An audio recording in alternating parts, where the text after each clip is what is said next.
Vallabha Girivardhari Yashodanandana Rajajanandana Yashodanandana Rajajanandana Yamuna Tira Panachari Yamuna Tira Panachari Dayadatha Mandava Kunja Vihari Dayadatha Madhava Kunja Vihari Devopi Janavallabha Girivaradari Devopi Janavallabha Girivaradari Yashodanandana Braja Janarandana Yashodanandana Braja Janarandana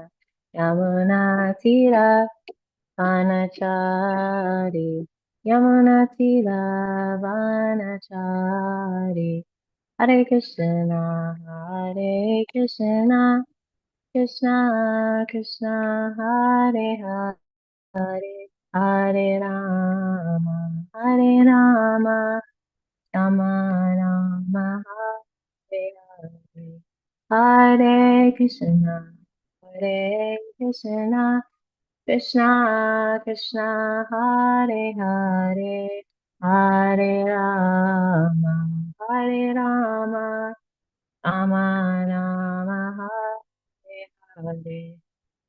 Hare Krishna, Hare Krishna, Krishna Krishna, Hare Hare, Hare Rama, Hare Rama, Rama Rama, Hare Hare, Hare Krishna, Hare Krishna, Krishna Krishna, Hare Hare, Hare Rama, Hare Rama, Rama Rama, Hare Hare. Hare Krishna, Hare Krishna, Krishna Krishna, Hare Hare, Hare Rama, Hare Rama, Rama Hare Hare. Hare Krishna, Hare Krishna, Krishna Krishna, Hare Hare, Hare Rama, Hare Rama, Rama Rama, Hare Hare. Jaya Prabhupada, Jaya Prabhupada, Jaya Prabhupada, Chila Prabhupada. Jaya Prabhupada, Jaya Prabhupada, Jaya Prabhupada, Chila Prabhupada. Chila Prabhupada ki jai. Mantra Srimad Bhagavatam ki jai. So, Hare Krishna devotees, it is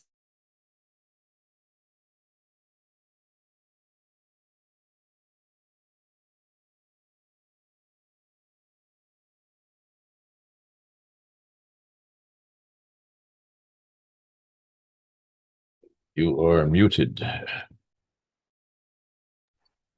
oh my gosh, I was muted that whole time. Oh no, only for a few moments. Oh, I don't know what happened. Okay. Yeah, so I was just saying I haven't given class in a couple of weeks, so please forgive me if I forget anything. Um, and just remind me. So we are reading today from Srimad Bhagavatam, Canto 6, Chapter 17, Mother Parvati curses Chitraketu, text 6 and 7. Chitraketu Vacha Eshaloka Guru Saksha Dharmam Vakta Sharirinam Aste Mukya Sapayam Vai Mitini Puya Paryaya.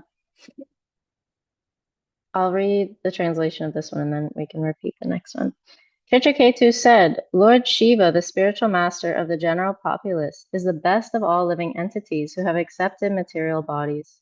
He enunciates the system of religion. Yet how wonderful it is that he is embracing his wife Parvati in the midst of an assembly of great saintly persons. Text 7. Jatatarastivratapa Brahmavadi Sabhapatihi Ankikritya Striyam Chaste Gata Hri Prakrito Yata Jatatarastivratapa Brahmavadi Sabhapatihi Ankikritya Striyam Chaste Gata Hri Prakrito Yata Jatatarastivratapa Brahmavadi Sabhapatihi Angikritya Striyam Chaste Gata Hri Prakrito Yata. Would anybody like to repeat the verse? Yata daras ivratapa brahmavadi sabapatihi ankiritya shriyam chaste gata hri prakrito yata. Thanks, Bobby. Jata Darashti Ratapa Ramavadi Savapataha Akikritya Sriyam Kaste Gata Hriya Prakrato Yata.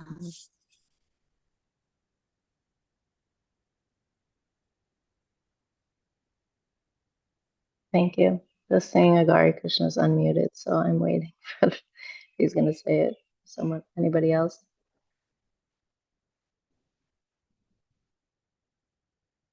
Okay. Jatatara, keeping matted locks of hair. Tivratapa, highly elevated due to undergoing fierce austerities and penances. Brahmavadi, of strict followers of the Vedic principles. Sabhapatihi, the president of an assembly. Ankikritya, embracing. Striyam, a woman. Cha, and. Aste, sits. Gata, free, without shame. Prakrita, a person conditioned by material nature. Yata, just as. Translation and purport by His Divine Grace, A.C. Bhaktivedanta Swami Prabhupada, Srila Prabhupada Ki Jai. Translation: Lord Shiva, whose hair is matted on his head, has certainly undergone great austerities and penances. Indeed, he is the president in the assembly of strict followers of Vedic principles. Nonetheless, he is seated with his wife on his lap in the midst of saintly persons and is embracing her as if he were a shameless, ordinary human being. Purport: Chitraketu appreciated the exalted position of Lord Shiva, and therefore he remarked at how wonderful it was that Lord Shiva was acting like an ordinary human being.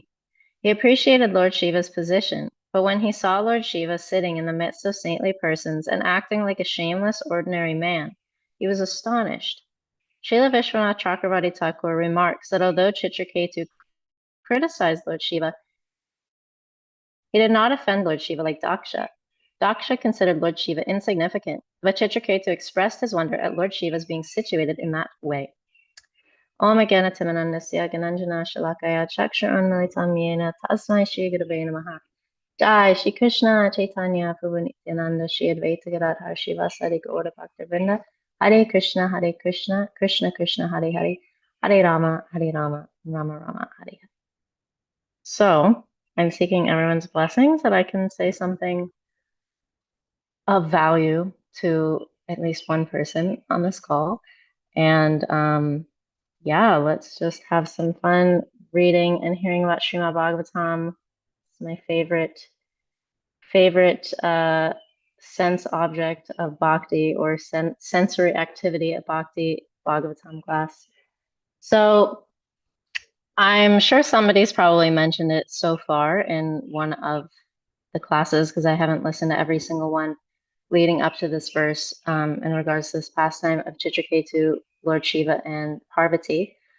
But yeah, it should be noted that Chitraketu, what he's expressing to Lord Shiva and the astonishment he's expressing or just aloud, and Lord Shiva and Parvati are hearing, is in the mood of astonishment, as Prabhupada is underlining here. So it wasn't in a mood of, offensiveness, like trying to cut somebody down, for example, with Lord Shiva and Daksha.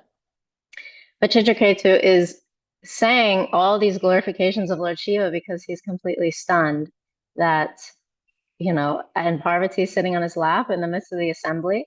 I mean, he's the president of the assembly of strict followers of Vedic principles. And he's certainly undergone great austerities and penances. He's the spiritual master of the general populace. He's the best of all living entities who have accepted material bodies. He enunciates the system of religion.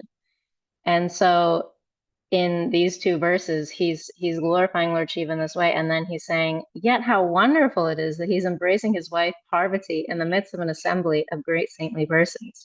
I mean, we can imagine just like a more material example is imagine like somebody, like there's a priest, who's considered in society to enunciate the system of religion and be, at least traditionally, in the like a higher status or respected in society.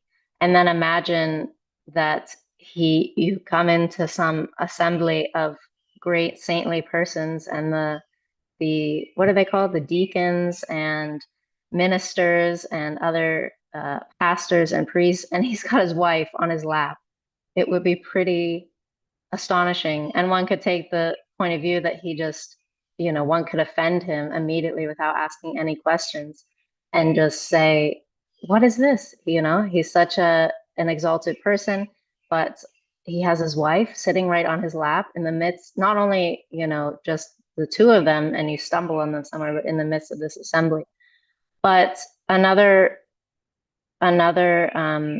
way to approach is to, as Chitraketu is doing, he's sort of asking rhetorical questions or stating things just out of sheer astonishment. And not to mention that Chitraketu, he's pointing this out about Lord Shiva. Meanwhile, he's on an airplane with all these celestial ladies. So it's a bit ironic. But yeah, I just wanted to speak of it about this like difference in mood, because somebody can be saying the same thing, but it's actually the mood that matters. So, for example, we hear, in Bhagavad Gita that one should approach a spiritual master in a mood of service and submissive inquiry. And pretty much anybody, but I think especially whenever you become a devotee, it's a bit more validated, and you can understand, like, you become more sensitive to subtleties. So it's easier to pick up on if someone is approaching or asking you questions in a challenging mood versus a mood of submissive inquiry. And especially in the case of the spiritual master, somebody could be asking him the exact same question, like, anything about Krishna, about the Vedas, and one can do so in a challenging mood. Like, let's say somebody sometimes I meet people on the street that have heard about the Upanishads. And so one way you could ask about the Upanishads would be, well, how do the Upanishads fit into all this? I've read those and I'm submissively trying to understand, versus somebody approaching and being, well, I know about the Upanishads, and basically I'm superior and I have more knowledge of Krishna and the Vedas than you do, just peddling these little books, Krishna book like that. So it all depends on the mood.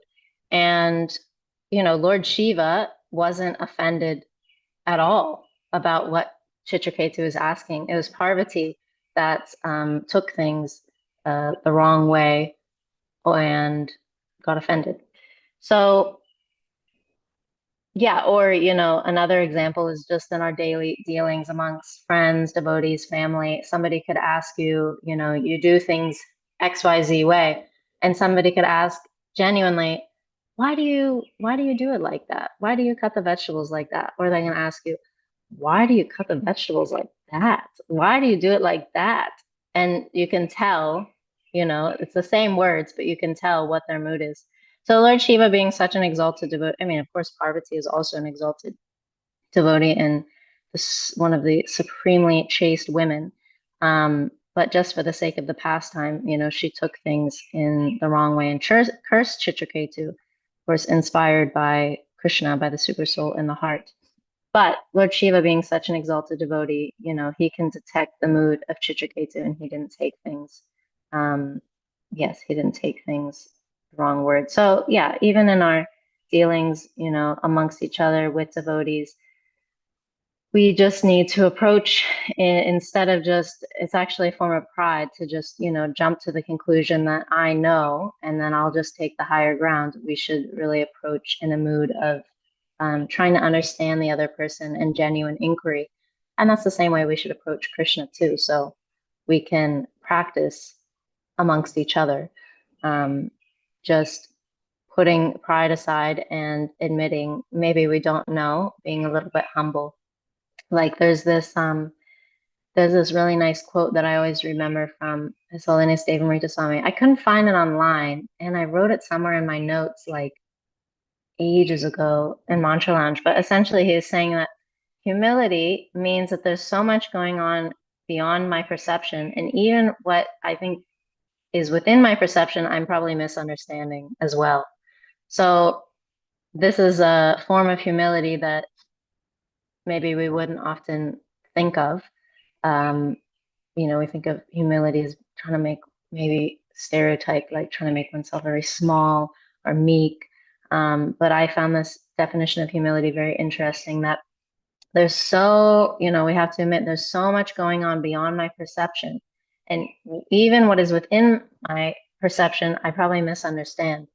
So if we approach Krishna consciousness, or even the whole world, in that view, in that mood, then it becomes very easy to, for example, like Prabhupada says in Bhagavad Gita, even just like theoretically accept Krishna as a concept. If we can just, for the time we're reading Bhagavad Gita, theoretically accept, oh, this could be true, this is one option, then it becomes very easy to allow Krishna to enter into the heart, even if we don't know it, and clean things up a bit.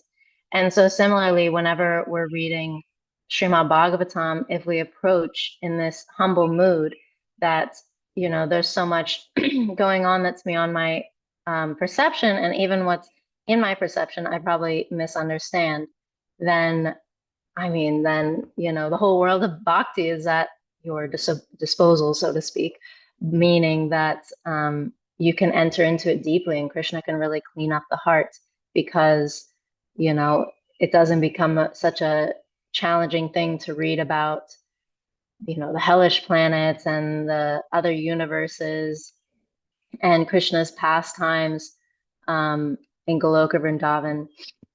And then similarly, in our dealings with devotees too, we can practice this, that instead of jumping to conclusions, we can, again, take this little saying that humility means there's so much going on beyond my perception, and even what's within my perception, I probably misunderstand. So instead of, approaching a devotee is like, why do you do it like that? Why did you do like this and that? Then we can genuinely ask. And it takes a soft heart, and it also softens the other person's heart, that, I really want to understand you. I really want to know. Can you explain it to me? So if that melts our hearts, imagine if somebody approached us like that, that, they have a problem with something we did or like that, then we become very, even people can become very apologetic as well. Like, oh, this person doesn't understand, but they chose to approach me in this very sensitive, non-challenging way. And then the discussion becomes open, and that person becomes very soft-hearted. So just a reminder for myself to, approach devotees in a sensitive mood, and that actually reflects how we approach Krishna. So we can use each other as a practice for the spiritual world. So just jumping around a little bit, but yeah, so I was thinking about just this point of the different moods and how we approach each other and speak to each other, and then by extension how we approach Krishna and even speak to Krishna. And so like Yashadev Prabhu, I think, was mentioning yesterday, a really wonderful class about, devotees perhaps making mistakes, or there's things that we don't understand as well. He's speaking about the relationship between senior devotees, junior devotees. But one thing that I have heard often as well is this idea that we have in our mind of what perfection looks like. I don't know if there's any other perfectionists out there. If there are, you can either raise your physical or virtual hand. But I really had to get this. I mean, from the beginning, my spiritual master told me I'm an idealist. So, if you're an idealist, then you come in with a certain ideal. You read Prabhupada's books, which is also representing, of course, it's very balanced, but he's also speaking about the ideals of household life, ideals of sannyasa ashram, ideals of practicing bhakti, what's a pure devotee. So, but if we just try to somehow it might get blended with our view of what perfection looks like from a material lens, and that's where things can get a little bit confusing. So, for example, in the beginning of my Krishna consciousness, I remember Mangalarti giving a class and speaking about how reading, I think the verse, or I read it in Bhagavatam, that human beings, is it always, or in Kali Yuga? I think it's always, are subject to the 4 defects, right? They're, oh man, somebody might have to help me. Cheating, prone to commit mistakes, prone to illusion, and I always forget the last one. Cheating. Oh, is it forgetfulness? Yeah, I think that's the one. So I reminded myself. So they're subject to these. And then I was thinking, I asked her, I'm like, so if the spiritual master is a pure devotee, then so what's the deal? Like, do they do these things or they don't? Like, should we be trying to judge the spiritual master? Like, who's the spiritual master based on if they don't have these 4 defects? And she told me, she's like, well, just because, somebody's a pure devotee doesn't mean that they're never gonna drop a glass of water or forget something or something like that.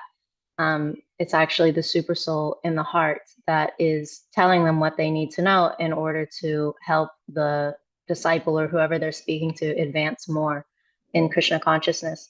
So this is like a rewiring of actually all of Prabhupada's books are a rewiring of what we think perfection should look like. So and similarly, I've had my spiritual master say, and I'm sure other spiritual masters have reminded their disciples that the spiritual master is not omniscient, but the real perfection is actually in the endeavor to be perfect, which is the endeavor to engage in Krishna's service with love and attention.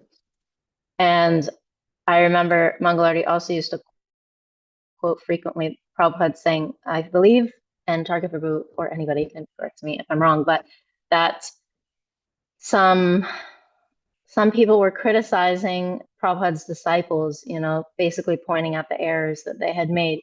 And then Srila Prabhupada responded by saying that, my disciples, they're not perfect, but they're trying to be. So that's really the perfection, is again in the endeavor to try to serve Krishna with love and attention. And then there were a few lectures from Prabhupada, just little snippets that I wanted to read on this point of perfection. And today, I believe, is also the appearance day of Madhavendra Puri and Srinivas Acharya. And so I have to save time to speak a little bit about them as well. Some real perfect devotees. It was so relishable reading about them. Man, there's so many pastimes, and I feel like I won't even be able to scratch the surface. But I highly recommend today going onto the ISKCON Desire Tree and reading. You will be so, I mean, for lack of a different word, ecstatic. Like, it's just, it was pastimes I never heard, and they really are amazing. So I highly recommend that. I could even post it in the connections chat if anyone likes. So anyway, this is a lecture from Srila Prabhupada in Montreal, 1968. He says, actually, therefore, Krishna says that the real perfection of yoga, the first class yogi, is he who is always thinking of Krishna. That is first class. He is recommended. Yoginam abhisarvesham mad gatenantaratmana shadavan pajateyamam samayukta tamomataha. The first class yogi is he who is always. He never says that first class yogi is he who can show his jugglery. No, that is not recommended. Actually, and the yoga practice begins samadhi. Real yoga practice, after controlling the senses, the next stage is samadhi. Concentrate the mind, focus the mind on Vishnu always. Always thinking of Vishnu, always seeing Vishnu within himself. That is yoga practice. So we can see from this that, of course, not everybody is going around nowadays talking about getting the 8 siddhis, the perfections of mystic yoga. Of course, in a different way, they are, because they want to be able to, go to the moon or accumulate anything they desire, but it's not packaged in the same way. But Prabhupada does say in one, I think I'm going to read from it, actually in the Narada, what's it called? Narada Bhakti Sutra, that it also, going for the 8 mystic perfections also includes, just endeavoring for like extreme levels of material opulence, which is what is so glorified nowadays, thus forgetting the purpose of the valuable form of human life. So anyway, the point is that, in material society, we've been conditioned to think that that is perfection, but someone is flawless. They have flawless skin, they have flawless muscles, they have flawless cars, flawless money, flawless wife, flawless husband, flawless kids. But this is not actually what perfection is. Perfection is actually in always thinking of Vishnu, always seeing Vishnu within himself. Imagine telling someone that, like putting that on a billboard or something, and it just completely really pops the bubble of our conception of perfection in material life. So as always, Prabhupada is going in and doing the brain surgery, popping open the hood and rewiring things. And I think I was telling Jana the other day that, maybe I've said in class too, I used to have this, I was making a book, a little book, Prabhupada dictionary. And every time I would come across how Prabhupada defines something, it says humility means, like Bhagavad Gita is chock full of them. And then even Bhagavatam, it was getting to be so much.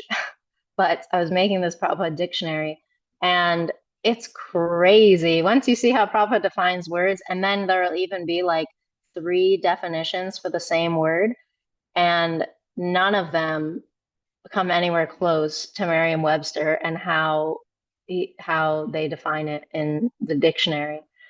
So it's really interesting, like even how Prabhupada is systematically rewiring our brain, washing our brains, so that we can be rewired for the spiritual world. So just like, sorry, sidebar, but there's all these like sci-fi films, or even like kind of semi-dystopian reality, but are actually pretty close to what reality is probably going to become, kind of movie series or television series, Netflix series, or movies that basically speak about people getting rewired in order to be productive, or I mean, better at this, better at that. And it's really not so far-fetched. I mean, they're making designer babies now. So basically, the material world and the governments and the multinational corporations are attempting to rewire us for material perfection. So reading Prabhupada's books every day is really a fight against that. I mean, we say, yes, it's declaring war on Maya, but we should really get into like what that means. Declaring war on another enemy means you got to have a strategy. You got to be healthy.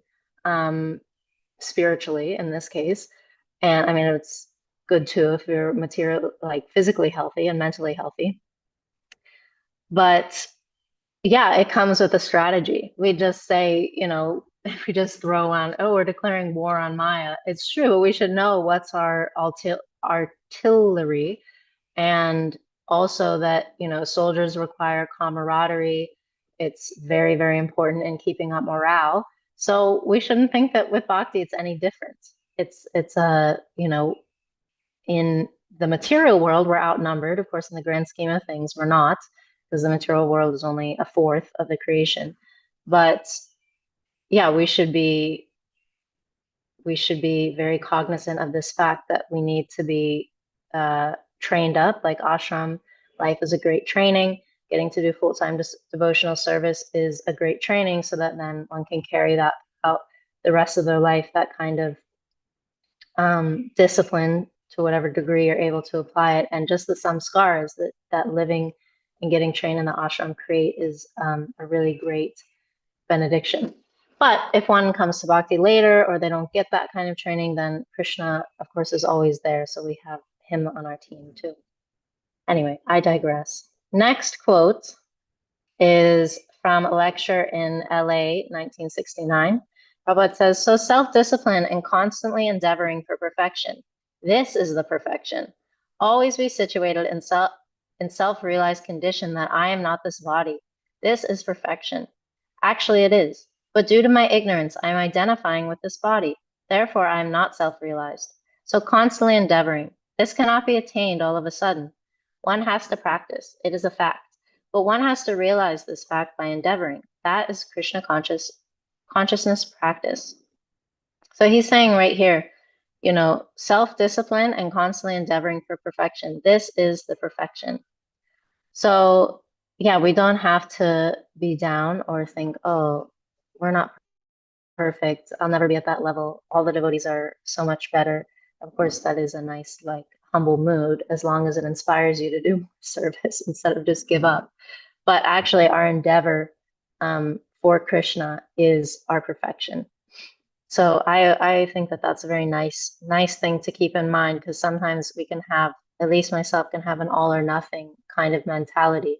But Krishna is not looking for that kind of mentality. He's just looking for, whatever scenario we have, whatever obstacles we have, whatever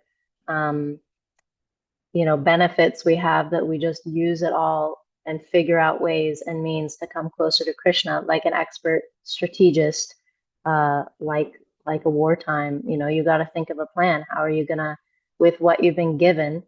Like, I'm sure some soldiers have been in situations in war that they're like, okay, all we have is, like, I don't even know, like a rubber band and a rock, and we're in the trenches and we got to fight the enemy. So how are we going to basically use what we have and craft something in order to defend ourselves, either, advance on the enemy or at least defend ourselves. So similarly, we got to use what we have, the body we have, the mind we have, the circumstances we have, and use whatever we can to make advancement towards Krishna. And Krishna understands, and he sees that, and like, that's the best you can do. He's not asking us to work with something that we don't have. He's not cruel or a sadist. And then one last thing I wanted to read is from the Narada Bhakti Sutra, that is, Prabhupada translated the first, I think it's like 1 through 14 of this little book. And I had never read it before, but I found this on Fanny Quotes, and I was like, wow, this is so nectar. So yeah, he wrote the translation and the purport. So he says, translation is, upon achieving that stage of transcendental devotional service and pure love of God, a person becomes perfect, immortal, and peaceful. Purport. The part and parcel living entities are entangled in the conditioned life of material existence. Because of their diverse activities, they are wandering all over the universe, transmigrating from one body to another and undergoing various miseries. But when a fortunate living entity somehow comes in contact with a pure devotee of the Lord and engages in devotional service, he enters upon the path of perfection. If someone engages in devotional service in all seriousness, the Lord instructs him in two ways, through the pure devotee and from within, so that he can advance in devotional service. And then Prabhupada quotes from Bhagavad Gita 8:15, and he says, "The great souls who engage in my devotional service attain me, the Supreme Lord, and do not come back to this miserable material life, for they have attained the highest perfection." So again, he's saying about how to attain the highest perfection by basically engaging your great soul if you engage in Krishna's devotional service. And then Prabhupada, that's end quote, Prabhupada goes on to say, both while in the material body and after giving it up, a devotee attains the highest perfection in service to the Lord. As long as a devotee is in his material body, his probational activities and devotional service prepare him for being transferred to the Lord's supreme abode. Only those who are 100% engaged in devotional service can achieve this perfection. So again, Prabhupada's not asking us to have $1 million, have a perfect body, have a perfect mind, do everything perfectly, but he is asking that whatever we have, we do engage that in Krishna's devotional service in a sustainable way for us. So anyway, I'll go back because I still do need to talk about Srinivasacharya and Srila Madhavendra Puri, but I just wanted to end this section of class on the point that, again, going back to this pastime with Chitraketu and Lord Shiva and Parvati, and the point I was making earlier that bhakti, a large part of bhakti is actually to be sensitive and understand, tying it in with the point of perfection, that, you know, devotees, like Prabhupada said, devotees, his disciples, they might not be perfect, but at least they're trying. And that's their perfection, actually. So we should see to what degree we're doing that, you know, not expecting unrealistic things of ourselves, but really expecting of ourselves that at least with whatever we have that day, whatever energy level, whatever motivation, whatever circumstances, that we're still engaging in Krishna's service and also thinking of him. And also that we should, you know, not put unrealistic expectations on others either, but really should see their perfection in how much they're engaged in Krishna's service and how much, you know, they're following the orders of the spiritual master, and not in a judgmental way, but just appreciating that about them. Like everybody, you know, at Gita Nagari and in the community, we can appreciate that about each other, because everybody is clearly very, very determined and stuck to, you know, the orders of their spiritual master and engaging in Krishna's service, because that's what goes on there around the clock. So yeah, it's just getting out of this mindset of expecting material perfection out of one another. At least I can, yeah, speak for myself, or even out of ourselves. So anyway, we're trying to cultivate sensitivity toward Krishna, so why not start with the Vaishnavas and actually cultivating sensitivity towards them, and then to the degree that we're very personal and sensitive, you know, to that degree we're advanced in bhakti. I was just hearing His Holiness Devamarita Swami speak about that today in a lecture. So yeah, we should cultivate sensitivity toward the Vaishnavas and towards non-devotees also who we're trying to bring into the fold. That's what people like so much, you know, they're attracted actually by the sensitivity of bhakti, or at least one of the things. Of course, there's prasadam, kirtan. But I've seen it even here lately, like people get very touched whenever you remember something about them, or you, like, there's this one person here, and he's a guest and he's gluten-free. And so I was cooking, and you know, like, nobody else is gluten-free, especially amongst men. I've noticed like barely anybody's gluten-free. So I was cooking for the kirtan, and then I made something gluten-free, and they were so touched. Like, honestly, they were like practically in tears, and I'm like, oh my God, this is like normal, you know, because in the ashram, especially in New Zealand, everybody's sugar-free, gluten-free, vegan, this. So it wasn't, I'm just used to that. And but this person was just like so touched by that prasadam, and I was like, oh my gosh, people, it just made me realize like how insensitive actually um, material life is. Like we're just pretty ruthless to each other. And so this kind of sensitivity really melts other people's hearts. So, Surapal Prabhu has spoken so many times as well in his classes that he's given, that Gurudev was Devamarita Swami was telling them when they were new bhaktas that they need to cultivate personal loving relationships between each other. Otherwise, how will their preaching have effect? So people are attracted to this kind of loving dealing, sensitivity, especially in today's day and age in Kali Yuga. People are so love starved. That's putting it mildly. It feels like their hearts are literally dry. Imagine the heart is just like withered, and like you left I don't even know, an apple out in the sun or something, and it just dried up, or you put some, like they have those fruit dehydrators and it's just like that's what the heart is like. So you have to wet it again with the sensitivity of yeah, just sensitivity and love and trying to give people bhakti. And I've heard so many devotees, like especially those who came in New Zealand as well. I mean, they were Americans, but they were so touched by these devotees, making them little like carob sweets or saving them some prasadam, bringing some prasadam to their work. I think prasadam combined with sensitivity, that seems like the killer combo. And then of course, giving them the holy name. But like Gita Govinda for me, I'd come to Mantra Lounge, I'd wait out there like a half hour early, and then she's coming back from books, and then I'd lay on the couch and she just asked me about my day, my problems, this and that. And it was such sensitivity. I had literally never experienced that before. Even a psychologist I paid couldn't give me that kind of sensitivity. And then the heart naturally cracked open. And then she's like, oh yeah, we can read Bhagavad Gita before yoga, this and that. And I was just like, yeah, I don't care, whatever. It's like, if it's what you want to do, sure, because she had shown such sensitivity to me.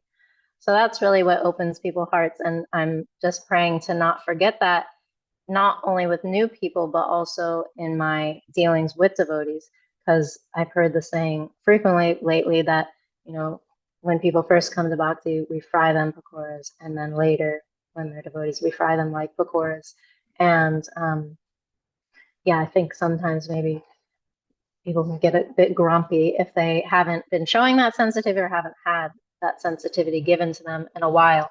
Just like I was thinking, one devotee is very expert in sensitivity, and everybody I recommend learning from her is Madhupan Leela, because I just came when I came to stay for BMS, and I was staying in her room, and she made this nice little bed for me, and then I came in, it was late, and she had put on my bed a like it had everything. She had the diffuser on that, and then she had this little eye mask on the bed, and it was dark in her room, and I thought that it was matching, like my bed had some like green cover. I think she had a green wool blanket, and then the eye mask, I was like, oh, it's also dark green and it matches the bed. And I'm like, only Madhupan Leela would think, like, let me just match everything, even the eye mask. I'm thinking she got it special on Temu or something just for me. And I was just so touched. Like, I was like, this is so classic. Like, and she's giving me little gifts, and I was just feeling so appreciative. And then the next morning, whenever it was light out, I saw, I'm like, oh, it's just a black eye mask. But I was just knowing her, I just assumed. I'm like, of course she would do something like that, like just match the like the eye mask for sleeping to the bed. But even though it wasn't true, still I was like, in my heart, I had accepted it as true, because I'm like, she's just very expert in sensitivity, making nice prasad for devotees to meet their dietary requirements. She's always like, I made this extra thing, like that I know is more according to your diet, this and that. So if anybody wants to learn about, I mean, there's so many sensitive devotees at Gita Nagari. If anybody wants to learn, Madhupan Leela is great. And yeah, I was just thinking of so many devotees at Gita Nagari have very like tender, sensitive hearts. Yeah, the list could definitely go on and on. And I'll never forget also, whenever I came in the beginning, I remember Harijata gave me, I was with my dad, and she gave me my first offering plate, like for Krishna, and I still have it at my house. And every time I would go home, like over the summer break or something, because I was in uni, and I would use that plate. And I was just like so touched by that, because I was just like, oh my gosh, you just gave this to me, like so nice. So a lot of sensitive, yeah, very, very amazing devotees at Gita Nagari. So just to name a few that you can take advantage of their sensitivity toward the devotees and new people in bhakti. Whew, okay. Just a little bit more about devotees whose appearance day is today and who are also so sensitive that they are even to the point of being so sensitive to the Vaishnavas and Krishna that they're in just complete ecstasy. So the first one is Madhavendra Puri, who's known as the spiritual master of Ishvara Puri. That's what he's, commonly, I feel like whenever people say his name, they always say spiritual master of Ishvara Puri. But aside from that, which is of course amazing, I was also reading just on the ISKCON Desire Tree all about his life, and I was just like, oh my gosh, I didn't even know this nectar, like how tight him and Nityananda Prabhu were, and they would just see each other. And I mean, the like ecstatic symptoms and just the pastimes that they were exhibiting, I've never heard anything like it. That's why I'm like, everybody should read this today. So let me just try to find a little snippet just to whet your appetite so that you can go back later and read. Okay, it says Sri Gaurachandra used to remark that in relishing the mellows of love and devotion, there was no one to compare with Madhavendra Puri. When the disciples of Madhavendra Puri, headed by Ishvara Puri, saw their spiritual master and the Prabhu fallen in a faint of ecstatic love, they began to cry. Gradually, Nityananda so this is speaking about Nityananda Prabhu and Madhavendra Puri. Gradually, Nityananda Prabhu and Madhavendra got back their external consciousness. When their eyes opened and they again got sight of one another, they put their arms around each other's neck and cried tears of joy. So they had both seen each other, and first, when Nityananda Prabhu saw Madhavendra Puri, he fainted in a swoon of ecstasy, and his transcendental body became completely still. And then when Madhavendra Puri gazed upon Nityananda Prabhu, he forgot himself and fainted to the ground. So this is when they both get back up. They put their arms around each other's necks and cried tears of joy. Then they began to roll in the sandy earth, carried by the waves of ecstatic love, while rending to the sky their loud roaring. As a river of love began to flow from their eyes, Mother Earth considered herself to be blessed in being flooded by that inundation. With the appearance of the transformations brought by bhava, trembling tears, and standing of the hairs on end, it can be understood that their bodies have become a place of pastimes for Chaitanya Gosai.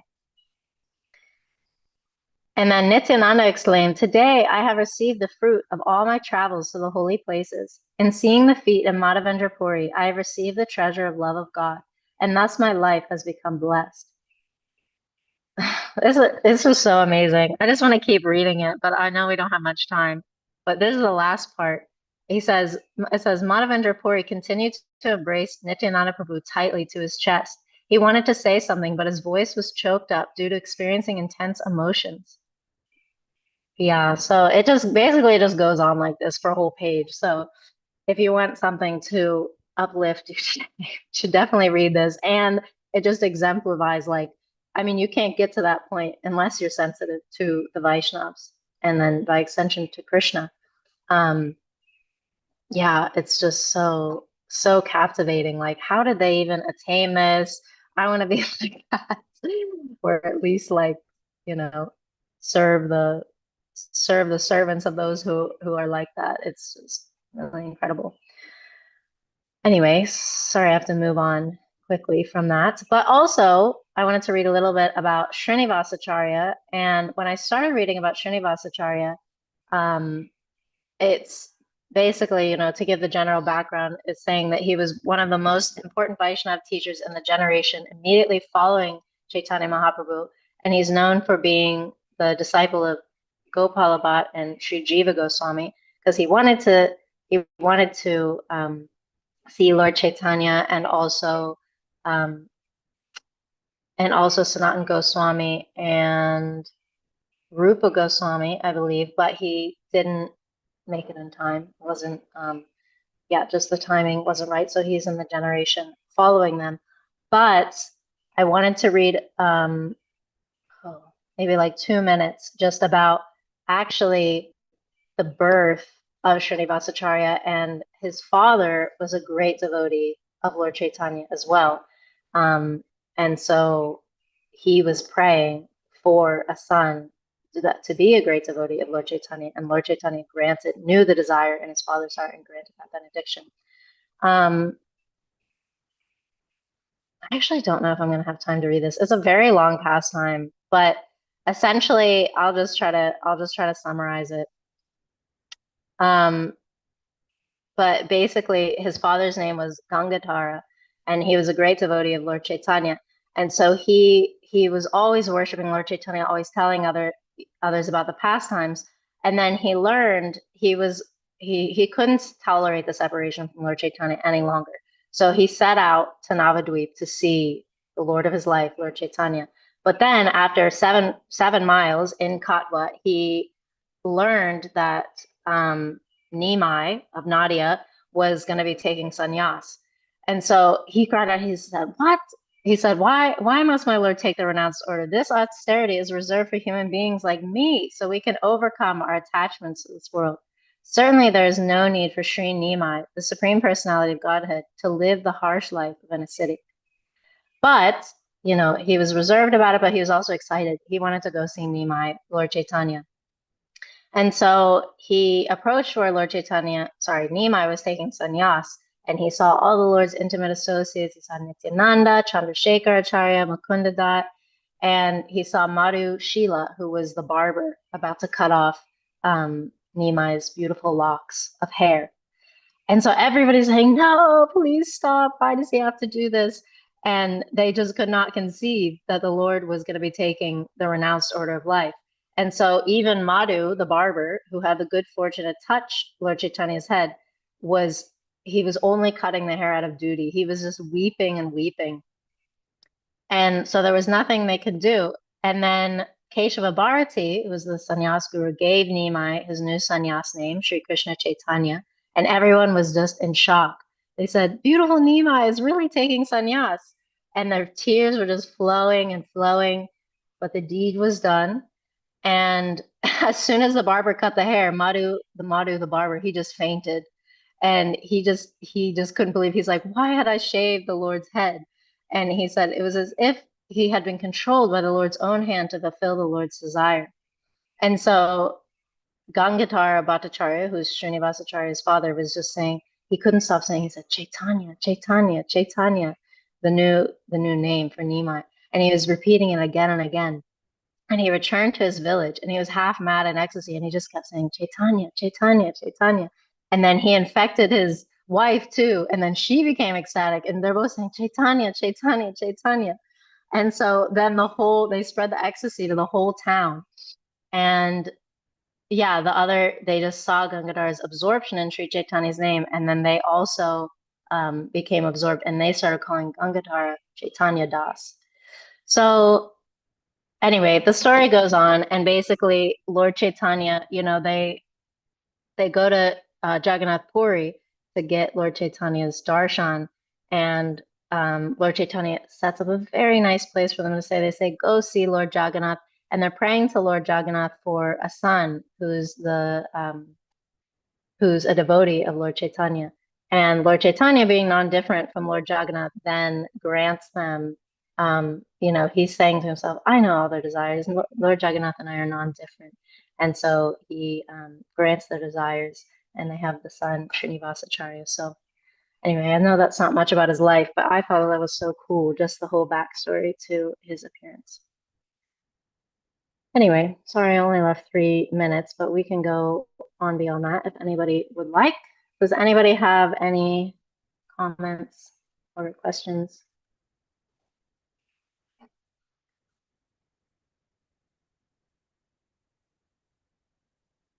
Oh, Hare Krishna, good morning. Hare Krishna. Hello, dear God sister. I don't have any questions. It was just a wonderful class. Thank you for sharing those pastimes at the end. And just really, really, I'm just so happy to be in class with you this morning and for you to be teaching. I think you're one of the most sensitive devotees that I know. And just thank you so much. Thank you. It's just beautiful to see your lovely smile and to be in class with you this morning. Hare Krishna. Hare Krishna. It's nice to hear from you. Missing you, but I hope to see you in the summer. Yeah, thank you. I've only learned from extremely sensitive devotees, if I have any ounce of sensitivity. Starting with Gita Govinda. I think that was yeah, she's very sensitive. Anyone else? Hare Krishna. Hariyo. Dina Palika Prabhu, I want to thank you for an exceptionally wonderful class. It was wonderful to hear about Madhavendra Puri and Srinivas Acharya, but I especially liked hearing about the correct understanding of perfection. The concept of perfection in a Vaishnava is different than what one might expect. And that's it's an important thing to understand. Otherwise, all kinds of confusion will arise.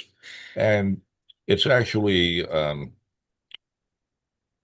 it was actually well into the 1970s, probably it was past the mid 70s, into the late 70s when I remember Jayadvaita Swami asked this question of Srila Prabhupada on a morning walk. What does perfection mean in a devotee? Because we see that sometimes even the spiritual master may exhibit behavior that seems to be imperfect. Perhaps he may make a mistake in referencing a verse. The citation, the reference might not be correct, or he might make while writing, there might be a spelling mistake or some such thing. So what is real perfection? And Srila Prabhupada addressed that. And what you have described is a very wonderful treatment of the correct understanding. So I'm appreciating that very much. And I should add one thing, which is that while perfection does not necessarily mean that a perfect devotee is going to be omniscient. For example, Srila Prabhupada also explained that a devotee can be omniscient. He can exhibit all of the symptoms of Krishna himself if Krishna wants. As far as what a pure devotee knows, he can, Srila Prabhupada explained, he can know, he will know whatever Krishna wants him to know. And there's no limit to that. So Krishna can empower his devotee to do virtually anything. But that's not necessarily a symptom of perfection. Perfection is a different thing. But essentially that that one is always engaged in devotional service. Even the execution of the service may not necessarily be perfect, but there is always a perfect endeavor. The intention is always resolute to serve Krishna. That's the perfection. But anyway, what else did I want to say? There was one other thing. There's a bunch of things on the Vaishnav calendar today, and there isn't time to address all of them. But briefly, listed is Sri Parameshwari Das Thakur. Today is his disappearance day. He is also known as Parameshwar Parameshwar Das, Parameshwari or Parameshwar.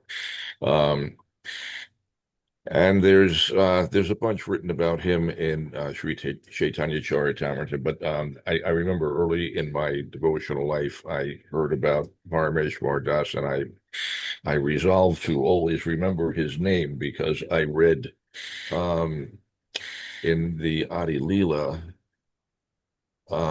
chapter 11, is it? Yeah, chapter 11, text 29 reads as follows. Parameshwar Das, said to be the fifth Gopal of Krishna Leela, completely surrendered to the lotus feet of Nityananda. Anyone who remembers his name, Parameshwar Das, will get love of Krishna very easily. So I resolved to always remember his name, and I have not forgotten. So we'll see. Anyway, Sri Chaitanya Charitamrita cannot be wrong. This is a blessing, and so if you remember this name, you will get love of Krishna very easily. And I think we're all aspiring for love of Krishna. So it can be had easily if we just remember that name, Parameshwari or Parameshwar Das. So I thought I